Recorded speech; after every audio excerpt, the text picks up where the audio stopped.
Jeff Shore with you on our continuing journey on the keys to success in sales. We talked about confidence, we talked about diligence, and we talked about strategy. Today we're going to talk about technique.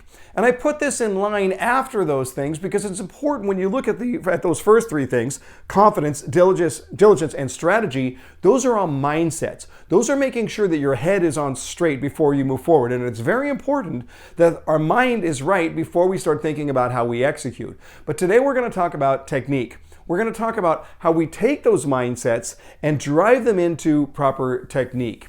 I'm going to suggest you in the world of sales, we are learning machines. We must be learning machines. But here's the problem.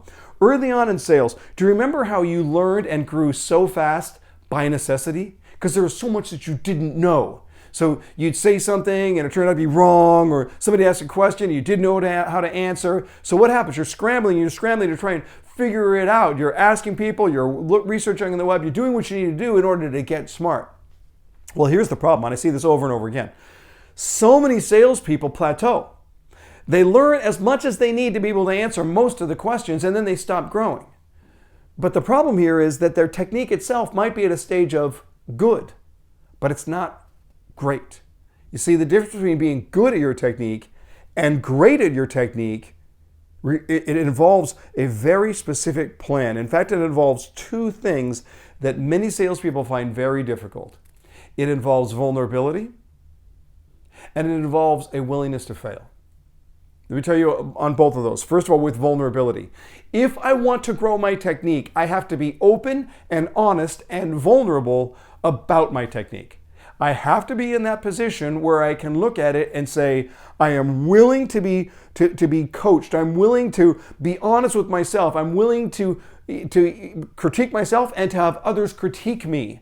Because that's what that plan is going to. It's very difficult to be self-evaluative about your own performance. But being vulnerable says that I'm willing to be coached. I'm willing to let my sales manager, my peers, anybody who will help to coach me. The other thing that we need to do to get that technique down is that we have to be in a mindset now where we are not afraid to fail. In fact, not only are we not afraid, but we actually embrace failure. Because any skill development, sales, music, theater, surgery, there's an element of failure. You do it wrong and you learn what wrong looks like. So then when you do it right, you can go, there, I got it.